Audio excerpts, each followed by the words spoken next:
Hey everybody, welcome back to JC Anything. Today we're going to take a look at a new 3D printer.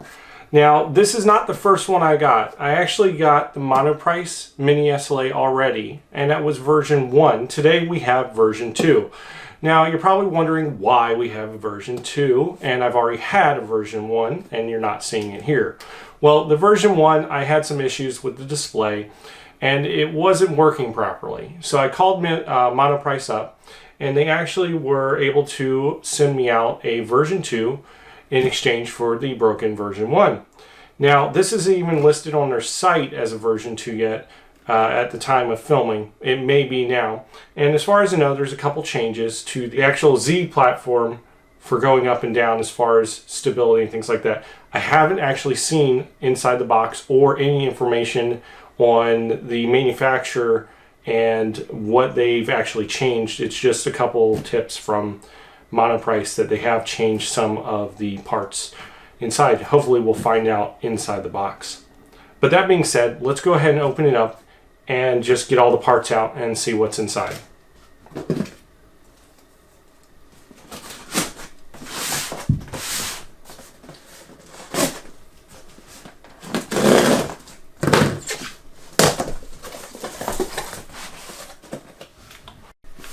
All right, a little bit of camera adjustment so you can see my head.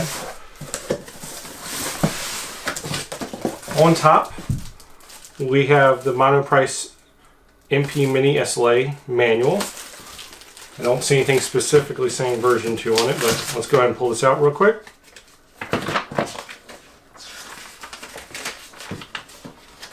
Nope, not that I can tell. I will say it does look like it was printed on a inkjet printer. Nothing too crazy. But it's in color, which is good. Honestly, I didn't look at the manual in the first one, but there's nothing about version 2 in here. Toss that to the side. We've got our 100 milliliters of rapid UV resin again. A little sample jar there to get started with. Definitely want to buy some for the printer, and keep in mind safety first with the resin, so don't get that on your hands. We've got, this should be the power brick, which includes a 16 gig SanDisk memory card, a couple of tools, a power cord for US, and the power brick itself.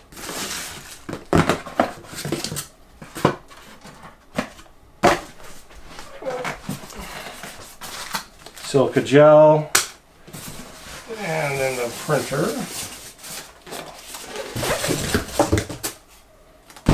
Now, before I toss this box, I will note number 495 of 1200, if anybody wanted to know. And of course it says version 2 on the outside, but so far inside I have not seen anything to indicate that it is a version 2.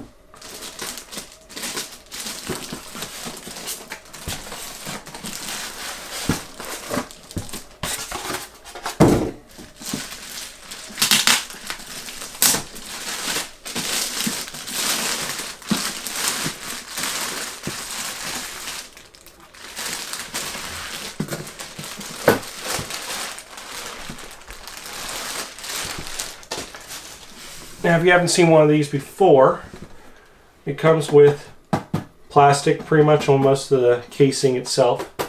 Looks like maybe some slight metal pieces on the corner, but the lid is plastic.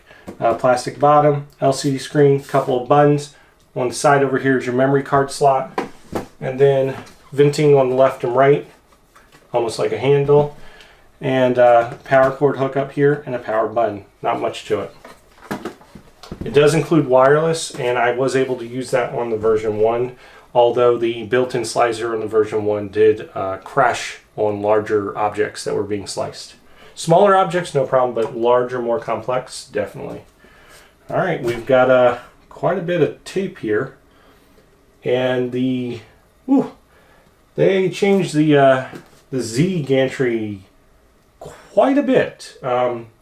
Before, we had a triangular piece up top here with the two rods, smooth rods going up and down, but now it's rectangle, and there seems to be some strong metal parts in here along with some strong bearings or rollers to guide it.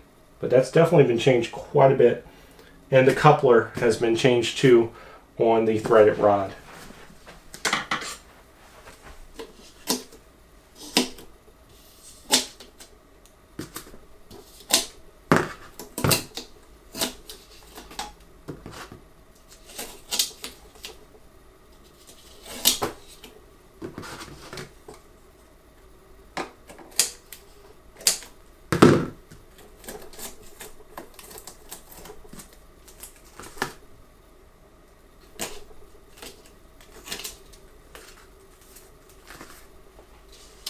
Keep in mind, it is threaded on as far as the bed to the printer, and the print head is magnetic, but I'll tell you, with this printer, twisting is a lot better than trying to rip it off, and plus the styrofoam's wrapped around here. So we'll give it some power and lift up the build plate so we can get it out safely. Okay, now that we got power hooked up, I'll go ahead and flip on the switch. And it should come on.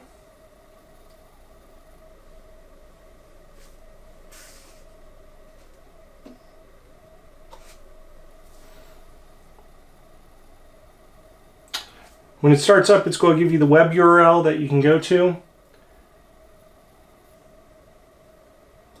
actually get to the printer menu. We'll go ahead and skip that right now. Print, profile, and control. We'll highlight control with the down at the bottom, top is up, and select is in the middle. We're going to go over to Z-axis, which we're already on, and we're going to push up. There we go.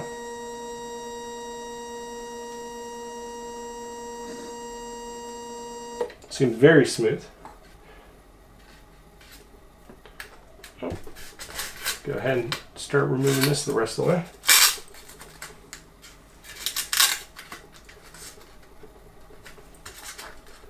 Ooh, it is in there.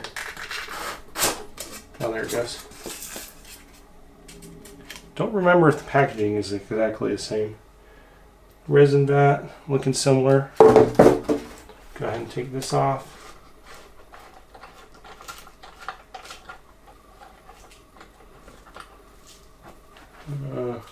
Oh, tape is on the screw. No wonder it felt weird.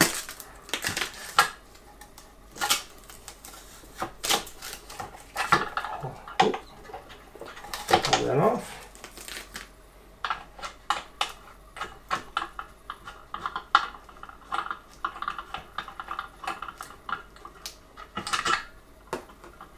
Got our two hold down screws here.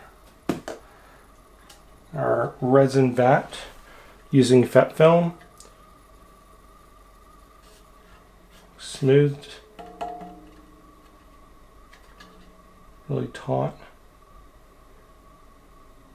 Don't see anything off the bat that I recognize as a change there.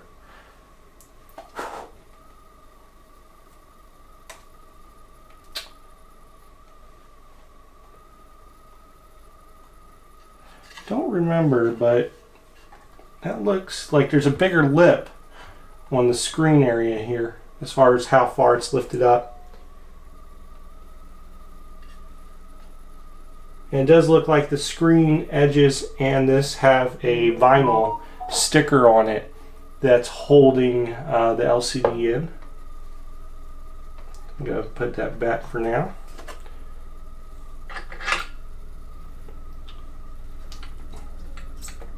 Leave that on there. Let's go ahead and take the build plate off. Still the 4 magnetic screw or magnets for mounting it. And well, that's different. This was another thing. So the things on the version 2 I was told are different. Is Z gantry, which you can see here, or Z axis, where it has the not the threaded rods, but the smooth rods in the sides, and they look to be more constrained. And then the actual coupler here has changed quite a bit. and that was to eliminate wobble in the coupler and also stability of the axis. Matter of fact, let's check that. Seems tighter, but also told that the build plate changed, and I don't know how well you could see this, but the build plate almost looks like coarse stone, not polished metal like it was last time. Last time it was kind of like a stainless steel bed, and now it's got a completely different texture to it. You can see there. If we look, it looks like it's epoxied in, and it does look like it is a stone, kind of like one of those stones you use for coasters that soaks in liquid. So we'll see how well that works. The rest of the carriage is the same.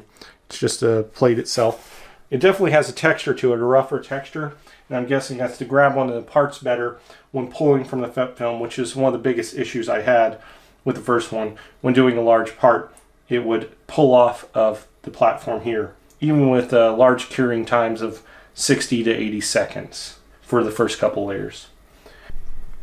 So as you can see there, the rods have moved to the side and the coupler has changed, and at the top it's squared off just a little bit different, but the rest looks the same. So it looks like they changed the actual Z rods to the outside and the connection along with the build platform itself. Alright, that's a quick look at the version 2 and what's in the box with it. I'm going to go ahead and do some test prints and then release another video with that, showing how it works out with the changes they've made. Until then, enjoy what you're doing, do it every day, and don't let anyone stop you.